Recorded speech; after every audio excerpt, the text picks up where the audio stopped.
दोस्तों, आज मैं आप सब लोगों को एक ऐसी कहानी सुनाने जा रही हूँ जो आप लोगों को दिल दहला देने वाली एक सच्ची हॉरर कहानी है।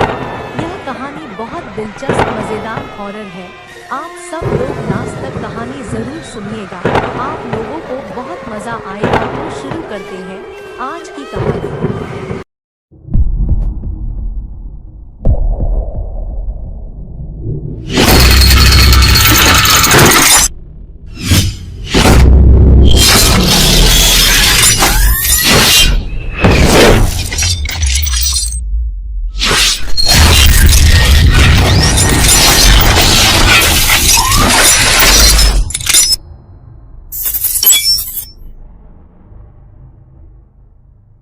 एक बार एक नया विवाहित जोड़ा नए शहर में रहने जाते हैं। मैंने तो आपको बताया ही नहीं कि इनकी क्या कहानी है। इस नए विवाहित जोड़े में लड़के का नाम विक्रम और लड़की का नाम साक्षी है। विक्रम की शादी को एक दिन भी नहीं हुई थी कि विक्रम की कंपनी वालों ने कंपनी के काम के लिए कुछ महीने के लिए विक्रम को दूसरे शहर में पोस्टिंग कर दी। कंपनी ने जो फ्लैट दिया उसमें ये लोग रहने जाते हैं, पर इनको क्या पता था इनकी जिंदगी का सबसे डरावना सच बनने वाला है। पहले दिन ही साक्षी और विक्रम ने मिलकर पूरा फ्लैट सजा लिया। फ्लैट 2 BHK का था तो ज्यादा समय नहीं लगा। अभी कुछ ही महीने हुए थे, दोनों बहुत खुश थे। ये लोग नए शहर में ढलने की कोशिश की बात एक दूसरे से करने लगे और खाना खाकर अपने बेडरूम में सोने चले जाते हैं। देर रात में विक्रम की नींद खुल जाती है। वो पानी पीने के लिए उठता है। पलटकर जब वो साक्षी की तरफ देखता है तो उसे वहाँ साक्षी नहीं दिखती। थोड़ी देर बाद विक्रम के गले पर 2 हाथ पीछे से उसके ऊपर आते हैं।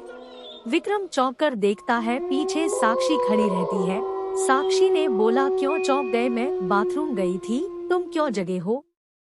विक्रम बोलता है, कुछ नहीं, बस सुबह उठकर साक्षी दोनों के लिए नाश्ता और खाना बनाती है। विक्रम नाश्ता करके अपना टिफिन लेकर काम पर निकल जाता है। साक्षी अपने फ्लैट में अकेली सोच रही होती है, चलो जो बाकी का काम है उसे ही कर लेती हूँ। वो कपड़े धुलने के लिए वॉशिंग मशीन की तरफ जाती है, फिर मशीन में कपड़े धुलने के लिए डालकर वहाँ से चली जाती है। थोड़ी देर बाद वो वापस आती है तो देखती है कि कपड़े तो वॉशिंग मशीन में है ही नहीं। वो घबराकर इधर उधर ढूंढते ढूंढते अपने बेडरूम में पहुंचती है। वहां उसके सारे गीले कपड़े उसके बिस्तर पर थे। वो ये सब समझ नहीं पाती है। शाम को विक्रम के घर आने के बाद उसे ये सारी बातें बताती है। विक्रम इसे वहम समझकर बात काट देता है। पीने के लिए जगह था, ये लोग फिर सो जाते हैं। रात में दोनों अपने बेडरूम में सोने चले जाते हैं। तभी रात में किसी की तेज तेज सांस लेने की आवाज विक्रम को सुनाई देती है। विक्रम धुंधली आंखों से बैठता है और मुड़कर देखता है तो वो बिस्तर से डर के मारे गिर जाता है। वो देखता कि बिस्तर पर साक्षी के बगल में कोई काला साया सोया है जो एक आदमी की तरह दिख रहा था। विक्रम दौड़कर बाथरूम में जाकर पहले अपनी आंख धोता है। वापस आकर फिर देखता है तो अब वहाँ कोई नहीं रहता। विक्रम को लगता है कि ये ठीक से न सोने की वजह से भ्रम हो रहा है। इसी तरह 1 हफ्ता बीतने के बाद दोनों अब तक कई बार डर का सामना कर चुके थे, पर वो उसे भ्रम मानकर बार बार टाल देते थे। फिर एक दिन रात में दोनों अपने बिस्तर पर सोए थे। कुछ देर बाद बिस्तर हिलने लगता है, दोनों की नींद खुल जाती है।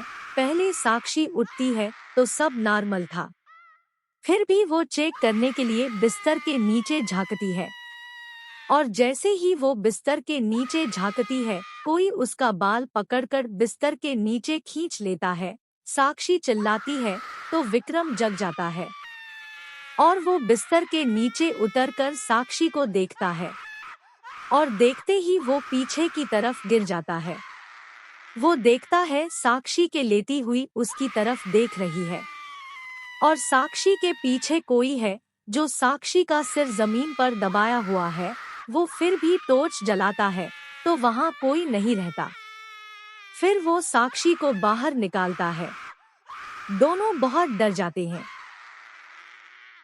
विक्रम और साक्षी दोनों कमरे से बाहर जाने की कोशिश करते हैं, पर कोई दरवाजे का पास खड़ा रहता है। दोनों की हिम्मत नहीं होती आगे बढ़ने की। तभी विक्रम अपना टॉर्च जलने की सोचता है। टॉर्च काम नहीं करता। इस दौरान वो देखता है साक्षी उसके बगल नहीं है। वो इधर उधर देखता है तो साक्षी दरवाजे के पास खड़ी होती है और डर के इशारे में कहती है, तुम्हारे पीछे है वो।